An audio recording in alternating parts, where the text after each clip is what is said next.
la résistance a commencé. C'est la résistance populaire et c'est la résistance individuelle. Nous avons dit qu'il n'est pas question pour nous, qu'il n'a jamais été question pour nous de faire sécession territoriale.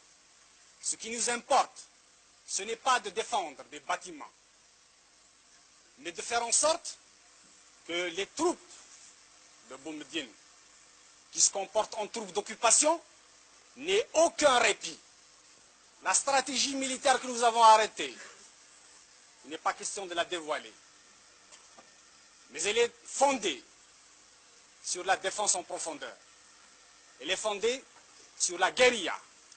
Les troupes de Boumediene ont été harcelées sans répit par les nôtres. Maintenant, il vous appartient à vous, à nous tous, de continuer la résistance. Il leur est impossible de tenir plus d'un mois parce qu'ils n'ont pas de finances, parce qu'ils n'ont pas de puissance, parce que hier, dans la nuit, ils ont été attaqués par nos troupes à Médéa et vous avez dû l'apprendre par la radio.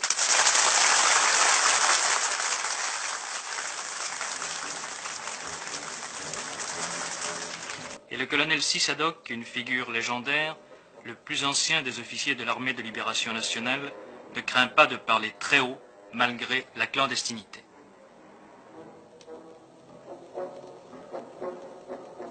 Nous nous sommes opposés à M. Ahmed Ben Bella. Ce monsieur ne pense qu'à sa personne. Il prétend faire du socialisme, mais il s'est basé sur le socialisme de Gamal Abdel Nasser.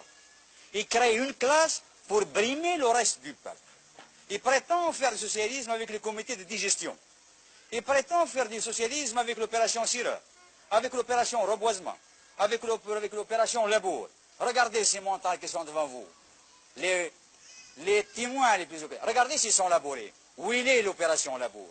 Où il est l'opération Serreur? Ces enfants que vous voyez devant vous ne vont pas à l'école.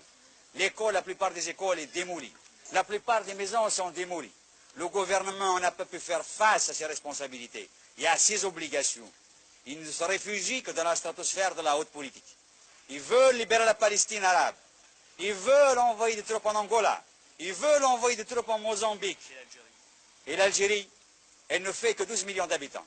Et à ce moment-là, il y a 12 millions de gendarmes qui entendent des voix. Et l'armée du colonel Boumediene? Et l'armée du colonel Boumediene? Le colonel Boumediene, ce que je peux dire de lui, c'est un petit intellectuel venant de la mosquée du Caire. Il a fait sa révolution au Maroc et à Tunis. Il rentre avec le canon, les canons, les divisions que le peuple qui a lutté ici a gagné pour casser avec les mêmes canons le reste de la population qui a libéré le pays. Je le jure devant Dieu et ses hommes que nous déposerons ces armes et cette tenue de combat que par l'installation des principes démocratiques et justes. Aucun! Vous êtes soutenu par la population? La population est derrière la démocratie. Ils aspirent à la liberté et à la démocratie. Et le pharaonisme ici. Il n'y a pas de pharaon chez nous, il n'y a pas de Ramsès II, il n'y a pas de Gamal Abdel Nasser chez nous. Ici, il y a le peuple.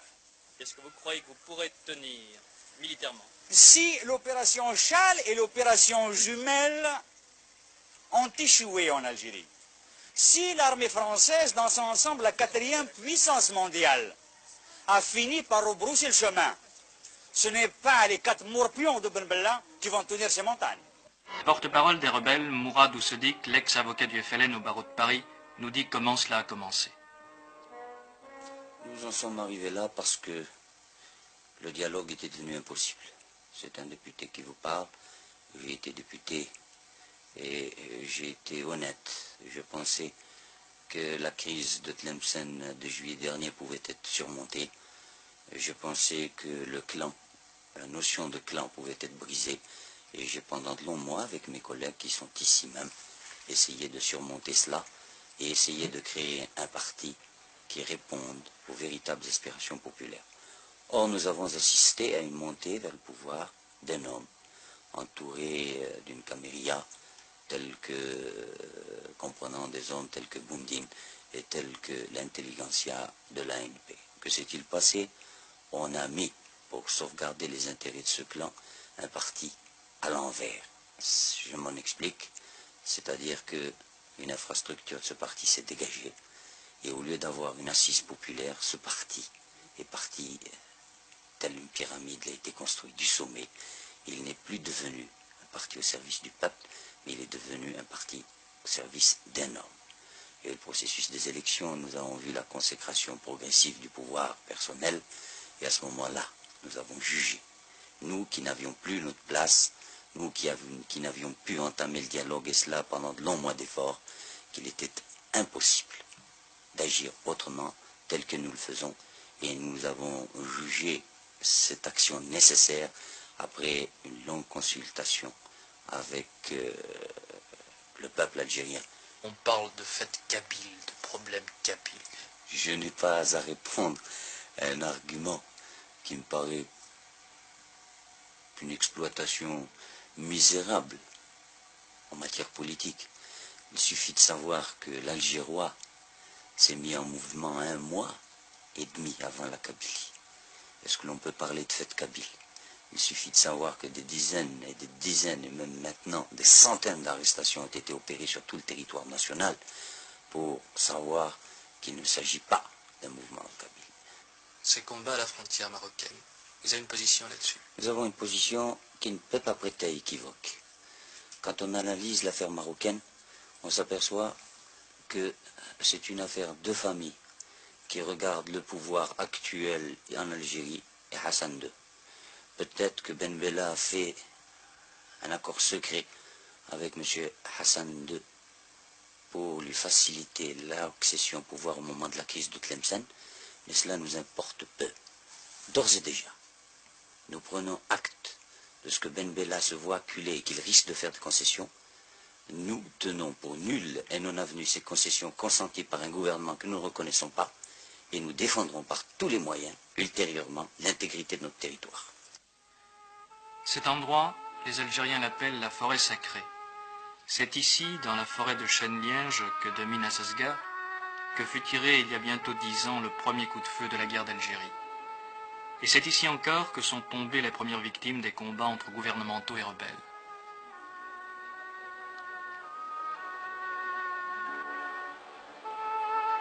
Il y avait cependant beaucoup de raisons pour que l'on ne reprenne pas les armes. Alors c'est la tombe de votre fils ici? Oui, c'est la tombe de mon fils, oui, mon fils. Il est mort quand et comment? Il est mort dans un buscade. Vous ne voulez plus qu'il y ait encore du sang? Oh, dis, il y en a marre, 7 ans. 7 ans. Vous voyez pas, à l'âge de 20 ans, c'est le seul que j'ai. Alors plus de guerre? On ne voulait pas de guerre maintenant. Et si les troupes du colonel Boumedienne vous attaquent? Eh bien, on attaquerait en même temps. Alors ce sera la guerre. Ah oui, ce sera la guerre. Moi, je suis le premier à le prendre. À Alger aussi on s'engage. Des milliers de jeunes gens ont endossé en hâte la tenue léopard pour combattre, en principe, à la frontière marocaine.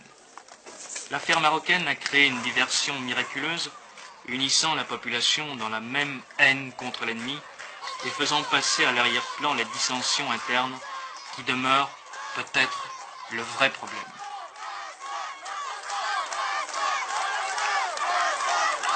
Quand la patrie est en danger, l'appel à l'unité est une vieille formule toujours efficace, et on part au front avec le sourire et la fleur au fusil.